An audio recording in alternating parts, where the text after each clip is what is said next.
Hello! Today, we are beginning to study a very important and necessary law that describes the extension throughout the entire universe. We have repeatedly noticed around us that many objects fall to the ground, regardless of how they were in the past. And in this case, of course, the answer to this question is the phenomenon known as gravity. This is what Newton's law says, discovered by a great scientist in the 17th century. And this law was discovered through specific observations of the movement of celestial bodies, in which Newton identified certain patterns. And of course, today this law plays a huge role in describing many processes that occur in the universe, not only concerning our planet where we are located, but also other objects, such as satellites, stars, and even entire galaxies. Therefore, today we will get acquainted with this law and see how it can be applied in various situations. So, what does this law represent here?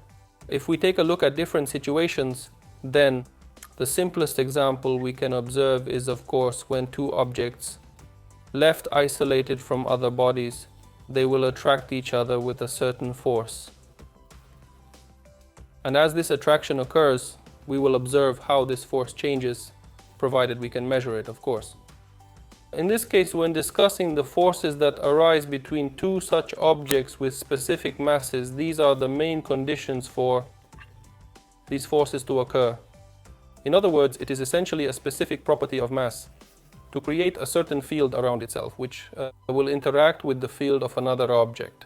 In fact, it turns out that two objects with mass interact with each other through a gravitational field. And then we can say that each of these objects will be acted upon by a certain force that is applied along a line passing through these objects and directed each towards the other, towards the friend. This means that this mutual attraction will occur with forces equal in magnitude. Here we can also say that in this interaction, Newton's third law can also be applied. It will also describe this situation because it is impossible for gravitational force to act on one object and not on another. In other words, it is a mutual attraction and each will experience the corresponding force. Moreover, I repeat once again that these forces will be equal in magnitude but opposite in direction. We can express this as follows. Vector F1 is minus vector F2. And the question arises, how can these forces be determined? That is, what do they ultimately depend on? As Newton discovered in his time, he established the dependence of these forces on certain parameters which are already present in our drawing, except for the distance that separates these two objects from each other. Of course, it is also necessary to mention here that we can apply this law with certain limitations. We use this law in cases where the bodies have a spherical shape. Firstly, it's convenient to use it to describe the interactions between various planets and satellites. Us, for example, and the planet we are on. Because in this case, the massive object, the first one, this Earth, for example, has a spherical shape, but in any case, the shape is very close to spherical. And the second point is when these bodies are very far apart from each other. In other words, in fact, we can consider such bodies as material points, and then their shape and size no longer play significant roles here. So then the question arises, how to determine this force? According to Newton's law, this force will be directly proportional to the interacting masses and inversely proportional to the square of the distance between these bodies. And accordingly, there is, of course, a proportionality coefficient, which is denoted by the capital letter G, and ultimately the law itself will appear in the following way. The law itself is quite interesting, particularly from the perspective that it includes all the necessary components for calculating the corresponding force. And here we can be sure that when we are on Earth with you, we are influenced not only by Earth's gravity, but essentially by all objects that surround us, including the sun, including the moons, including the distant stars from us. The only thing is that we feel the attraction to the Earth the most. Why? Well, because the distance from us to Earth is the smallest, this force will be the greatest. But rest assured that, in any case, everybody in the universe will exert a certain force on you. If we look at the graph of the force's dependence on distance, that is how this force behaves, then we will see that this graph will look like graph of inverse proportionality.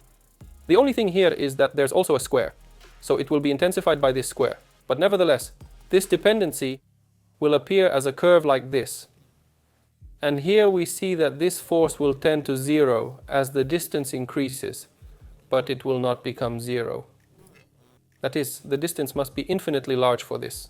Of course, it is probably possible to find such vast distances in the universe. But even when we substitute these enormous distances into the given formula, we still obtain some numerical value. Yes, it's close to zero, but not zero. So, we have derived the formula that allows us to calculate the gravitational force between two objects. The only thing left is to record the value of this constant. It is called the gravitational constant. And its value is numerically equal to 6.67 times 10 to the power of minus 11 newtons multiplied by meter squared divided by kilogram squared. As we can see, this is a very small value, to the power of minus 11, and this indicates that in order to achieve a sufficiently strong gravitational force and to compensate for this degree, we need to take sufficiently large masses. Therefore, when we place, for example, two apples next to each other on the table, we are unlikely to see them attract each other. In other words, this attraction will be hindered by other forces that arise in this situation, and we will not notice this fact itself. Therefore, in order to observe such attraction between small objects, it is certainly necessary to eliminate all side effects such as friction or the attraction of other objects, and then we will be able to observe this phenomenon. What does the value of this constant represent? What is its physical meaning?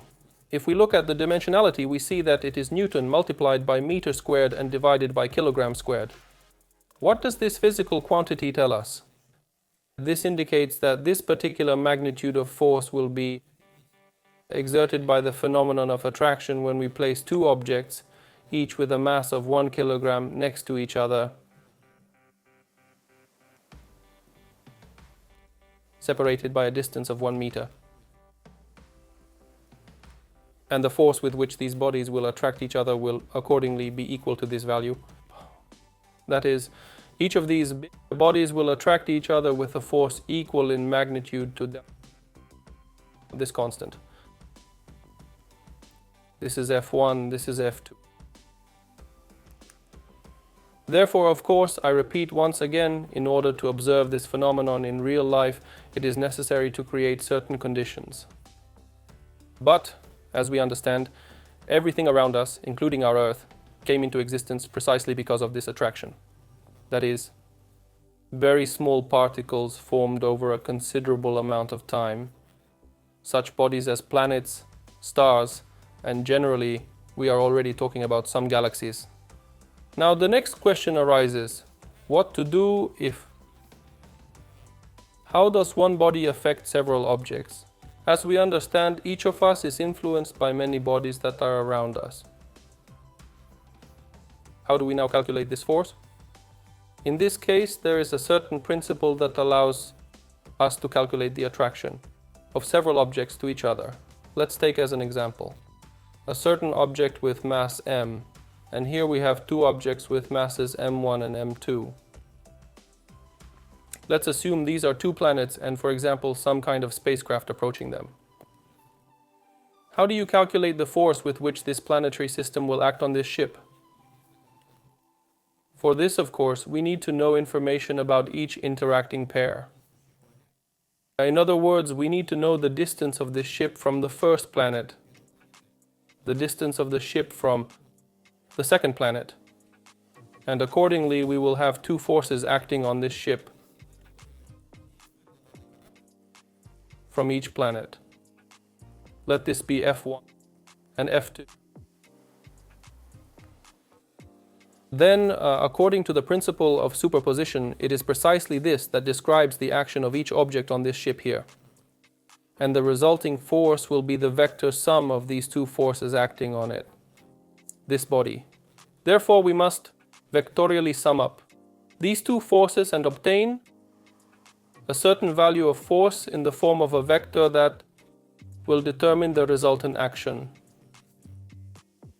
From the perspective of these two planets, well, from here on, the calculation will naturally lean towards geometry. That is, we will need to see what shape has formed, what parameters exist for this figure. As we understand the sides of this, the parallelogram of forces is a value that we can calculate using a known formula. Then we can apply mathematics to proceed further. Thus, by correctly illustrating the acting forces in the diagram, we can easily calculate the force exerted on the object by several other objects. Thus, we now have another major law at our disposal that will describe the interaction of bodies in the universe. In practice, we will definitely see how it works. That concludes our session with you. See you. Goodbye.